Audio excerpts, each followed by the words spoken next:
ಹೆಸರು dollars colony ಪಕ್ಕದಲ್ಲಿರುವ ಭೂಪಸಂದ್ರ ಮತ್ತು ಬೆಲ್ಲಹಳ್ಳಿ ಒಟ್ಟು 196 ಎಕರೆ ವಕ್ಫ್ ಆಸ್ತಿ ಅಂತಲೂ ಹೇಳಲಾಗ್ತದೆ. ಈ ಒಂದು ವಿಚಾರಕ್ಕೆ ನಮ್ಮ ಜೊತೆಗ ವಕ್ಫ್ ಬೋರ್ಡ್ನ ಮಾಜಿ ಅಧ್ಯಕ್ಷರಾದ ಸಫಿ ಸಾದ್ ಇದ್ದಾರೆ. ಬನ್ನಿ ಮಾತಾಡ್ಸೋಣ.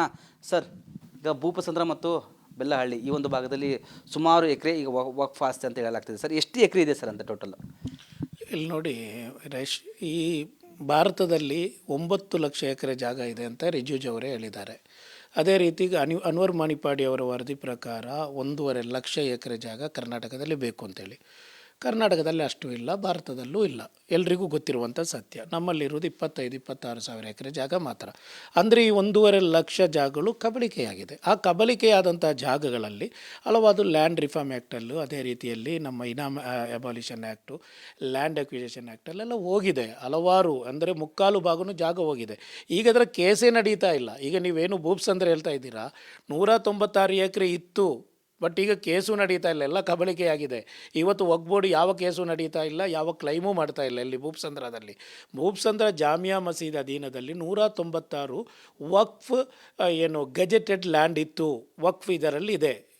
ಯಾರೂ ಇಷ್ಟರ ತನಕ ಅಲ್ಲಿ 196 ಎಕರೆ ಜಾಗ ಇದೆ, ನೀವೆಲ್ಲ ಕೊಡಿ, ಡಾಲರ್ಸ್ ಕಾಲೋನಿ ಕೊಡಿ ಅಂತ ಯಾರೂ ಹೋಗಿಲ್ಲ. ಅಲ್ಲಿರೋದು ಈಗಿರೋದು 6-7 ಎಕರೆ ಜಾಗ, 5-6 ಎಕರೆ ಜಾಗ ಜಾಮಿಯಾ ಮಸೀದಿ, ಕಬ್ರಸ್ತಾನ, ಈದ್ಗಷ್ಟು ಮಾತ್ರ ಈಗ ಉಳಿದಿರೋದು. ಮತ್ತೊಂದಲ್ಲಿ ಡಿಸ್ಪ್ಯೂಟ್ ನಡೀತಾ ಇರೋದು ಭೂಪ್ಸಂದ್ರದಲ್ಲಿ. ನಾವು ಕೇಸ್ ನಡೆಸ್ತಾ ಇರೋದು 2 ಎಕರೆ ಜಾಗಕ್ಕೆ ಮಾತ್ರ. ಸಚಿವರಾದಂಥ ಮುನಿಯಪ್ಪರವರ ಮನೆ ಎದುರುಗಡೆ. ಮುನಿಯಪ್ಪರವರು ಅದರಲ್ಲಿ ಏನು ಅವರ ಭಾಗಿದಾರಿಕೆ ಏನಿಲ್ಲ, ಅವರ ಮನೆ. ನಿಮಗೆ ಆ ಜಾಗ, ಇದು ಪರ್ಟಿಕ್ಯುಲರ್ ಜಾಗ ಬಗ್ಗೆ ಹೇಳ್ತಾ ಇದ್ದೀನಿ. ಸಚಿವ ಮುನಿಯಪ್ಪರವರ ಮನೆಯ ನೇರ ಮುಂದೆ ಒಂದು ಮೈದಾನ ಇದೆ, 2 ಎಕರೆ ಜಾಗ. ಆ ಡಿಸ್ಪ್ಯೂಟು ನಾವು ಹಲವಾರು ವರ್ಷಗಳಿಂದ ವಕ್ಫ್ ಏನು ಮಾಡ್ತಾ ಇದೆ, ಹೈಕೋರ್ಟಲ್ಲಿ ಆ ವ್ಯಾಜ್ಯದ ವಕ್ಫ್ ಹೆಸರಲ್ಲೇ ಇತ್ತು. ಅದರೆಡೆಯಲ್ಲಿ ಏನು ಮಾಡಿದ್ದಾರೆ, ಒಬ್ಬರು AC ಬಂದು ಒಬ್ಬ ಬಿಲ್ಡರ್ ಹೆಸರಲ್ಲಿ ಖಾತೆ ಬದಲಾವಣೆ ಮಾಡಿಕೊಟ್ಟಿದ್ದಾರೆ ಈ 2 ಎಕರೆ ಜಾಗವನ್ನು. ಆ ಖಾತೆ ಬದಲಾವಣೆ ವಿರುದ್ಧ ನಾವು ಹೈಕೋರ್ಟಲ್ಲಿ ಹೋಗಿದ್ದೀವಿ. ಈಗ ಅದು AC ಕೋರ್ಟ್ ಇದರಲ್ಲೂ ಮತ್ತು ಹೈಕೋರ್ಟಲ್ಲಿ 10 ವರ್ಷಗಳಿಂದ ಕೇಸ್ ನಡೀತಾ ಇದೆ. ಒಟ್ಟಿನಲ್ಲಿ ರಾಜ್ಯದ ಜನತೆ ಆಲೋಚನೆ ಮಾಡಬೇಕು. ಭೂಪ್ಸಂದ್ರದಲ್ಲಿ 196 ಎಕರೆಗೆ ಯಾವತ್ತೂ ವಕ್ಫ್ ಕ್ಲೈಮ್ ಮಾಡಿಲ್ಲ. ವಕ್ಫ್ ಆಸ್ತಿ ಹೌದು. ಸ್ವಲ್ಪ ಅಲ್ಲಿ ಜನ ಭಯಭೀತರಾಗ್ತಾರೆ. ಯಾಕೆ ಮುಂದಿನ ದಿನ ಬರ್ಬೋದು ವಕ್ಫ್ ಬೋರ್ಡು ಆಸ್ತಿ ನಮ್ದು ಅನ್ಬೋದು. ಯಾಕಂದ್ರೆ ಈಗ ವಕ್ಫ್ ಆಸ್ತಿಲಿ ಗಜೆಟಲ್ಲಿ ನಮೂದನ ಆಗಿದೆ. ಈಗ ಇಲ್ಲೊಂದು ಕಡೆ ಭಯಭೀತರಾಗಿದ್ದಾರೆ. ನೋಡಿ, ಜನರು ಭಯಭೀತರಾಗಬೇಕಂತ ಅಗತ್ಯನೇ ಇಲ್ಲ. ನಾವು ಹಲವು ಸಾರಿ ಹೇಳಿದ್ದೀವಿ, ಯಾವುದೇ ಮನೆಗಳು, ಅದು ಮುಸ್ಲಿಂ ಮನೆಗಳಿರಲಿ, ಹಿಂದೂಗಳ ಮನೆಗಳಿರಲಿ, ಮನೆಯನ್ನು ಒಕ್ಕಲೆಬ್ಬಿಸುವಂಥ ಪ್ರಯತ್ನ ಇಷ್ಟತನ ವಕ್ಫ್ ಬೋರ್ಡ್ ಮಾಡಿಲ್ಲ. ವಕ್ಫ್ ಬೋರ್ಡ್ ಮಾಡ್ತಾ ಇರೋದೇನಂತ ಹೇಳಿದರೆ, ಪ್ರಭಾವಿಗಳ, ಅದೇ ರೀತಿ ಬಿಲ್ಡರ್ಗಳು, ಅವರ ಸಾಮ್ರಾಜ್ಯವನ್ನು ವಿಸ್ತರಿಸಿದಂಥ ಕಟ್ಟಡಗಳು, ಅದೇ ರೀತಿಯಲ್ಲಿ ದೊಡ್ಡ ದೊಡ್ಡ ಬಿಸ್ನೆಸ್ ಕೇಂದ್ರಗಳನ್ನು ಮಾಡಿದಂತಹ ಆ ಕೇಂದ್ರಗಳಿಗೆ ಹಲವಾರು ವರ್ಷಗಳಿಂದ ವಕ್ಫ್ ವ್ಯಾಜ್ಯ ನಡೆಸ್ತಾ ಇದೆ. ಅದರಲ್ಲೂ ಪ್ರಾಮಾಣಿಕವಾಗಿ ನಡೆದಿಲ್ಲ. ಯಾಕೆಂದರೆ ಕೇಸ್ ನಡೆದಿಲ್ಲ, ಪ್ರಭಾವಿಗಳ ಕೈ ಆಗಿದೆ, ಅವರೇ ಕೇಸ್ ಗೆಲ್ತಾರೆ, ಈ ರೀತಿಯಲ್ಲಿದೆ. ಅದಕ್ಕೆ ವಕ್ಫ್ ಬೋರ್ಡ್ ನೋಟಿಸ್ಗಳು ಅದೇ ರೀತಿಯಲ್ಲಿ ವ್ಯಾಜ್ಯ ಹೂಡಿದೆ ಹೊರತು ಸಾಧಾರಣ ಸಾರ್ವಜನಿಕರ ಮನೆಗೆ ಇಷ್ಟರ ತನಕ ಕೊಟ್ಟಿಲ್ಲ.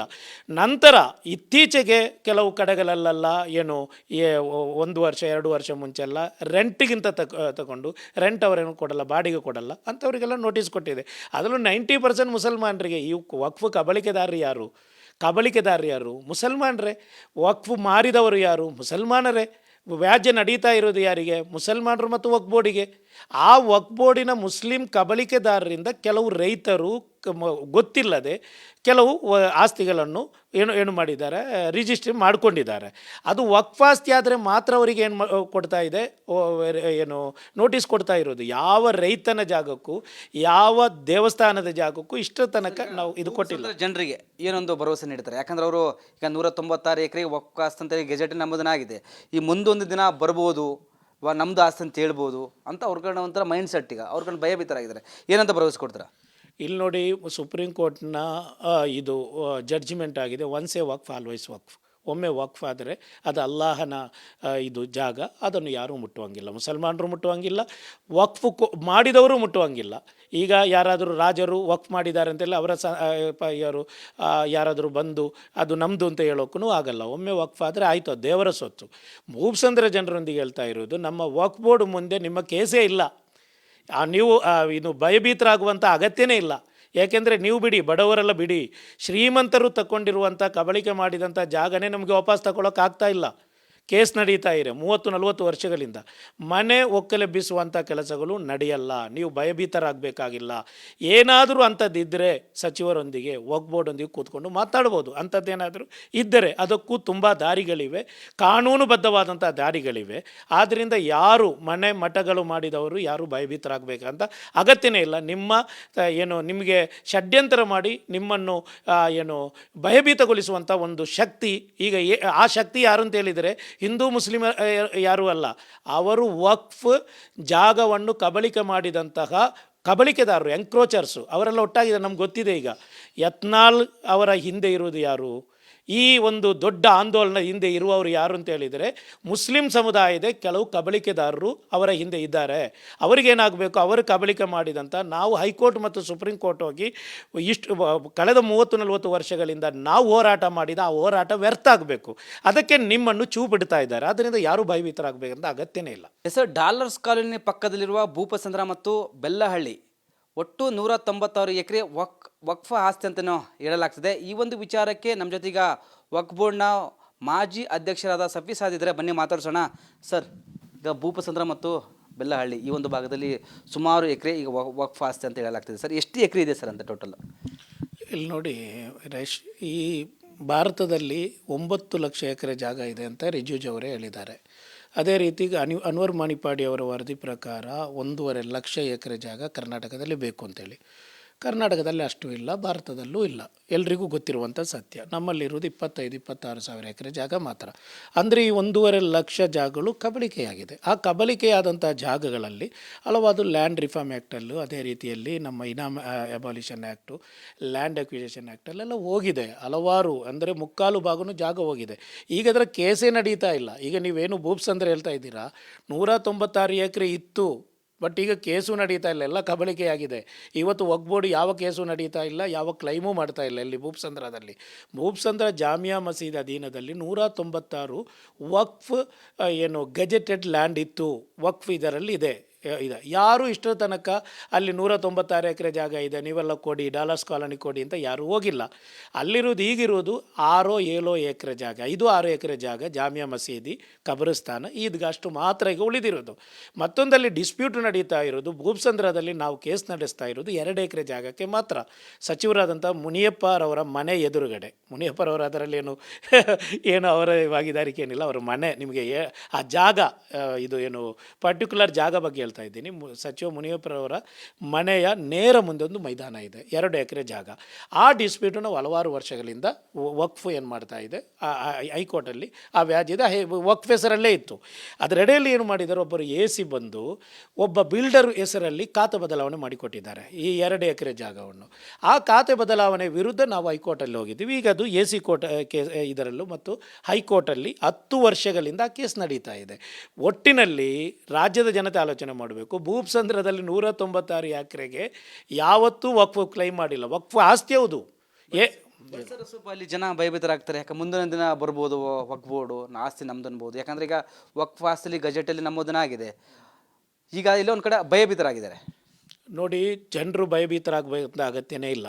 ನಾವು ಹಲವು ಸಾರಿ ಹೇಳಿದ್ದೀವಿ, ಯಾವುದೇ ಮನೆಗಳು, ಅದು ಮುಸ್ಲಿಂ ಮನೆಗಳಿರಲಿ, ಹಿಂದೂಗಳ ಮನೆಗಳಿರಲಿ, ಮನೆಯನ್ನು ಒಕ್ಕಲೆಬ್ಬಿಸುವಂಥ ಪ್ರಯತ್ನ ಇಷ್ಟತನ ವಕ್ಫ್ ಬೋರ್ಡ್ ಮಾಡಿಲ್ಲ. ವಕ್ಫ್ ಬೋರ್ಡ್ ಮಾಡ್ತಾ ಇರೋದೇನಂತ ಹೇಳಿದರೆ, ಪ್ರಭಾವಿಗಳ, ಅದೇ ರೀತಿ ಬಿಲ್ಡರ್ಗಳು, ಅವರ ಸಾಮ್ರಾಜ್ಯವನ್ನು ವಿಸ್ತರಿಸಿದಂಥ ಕಟ್ಟಡಗಳು, ಅದೇ ರೀತಿಯಲ್ಲಿ ದೊಡ್ಡ ದೊಡ್ಡ ಬಿಸ್ನೆಸ್ ಕೇಂದ್ರಗಳನ್ನು ಮಾಡಿದಂತಹ ಆ ಕೇಂದ್ರಗಳಿಗೆ ಹಲವಾರು ವರ್ಷಗಳಿಂದ ವಕ್ಫ್ ವ್ಯಾಜ್ಯ ನಡೆಸ್ತಾ ಇದೆ.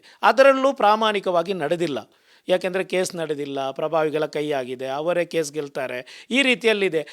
ಅದಕ್ಕೆ ವಕ್ಫ್ ಬೋರ್ಡ್ ನೋಟಿಸ್ಗಳು ಅದೇ ರೀತಿಯಲ್ಲಿ ವ್ಯಾಜ್ಯ ಹೂಡಿದೆ ಹೊರತು ಸಾಧಾರಣ ಸಾರ್ವಜನಿಕರ ಮನೆಗೆ ಇಷ್ಟರ ತನಕ ಕೊಟ್ಟಿಲ್ಲ.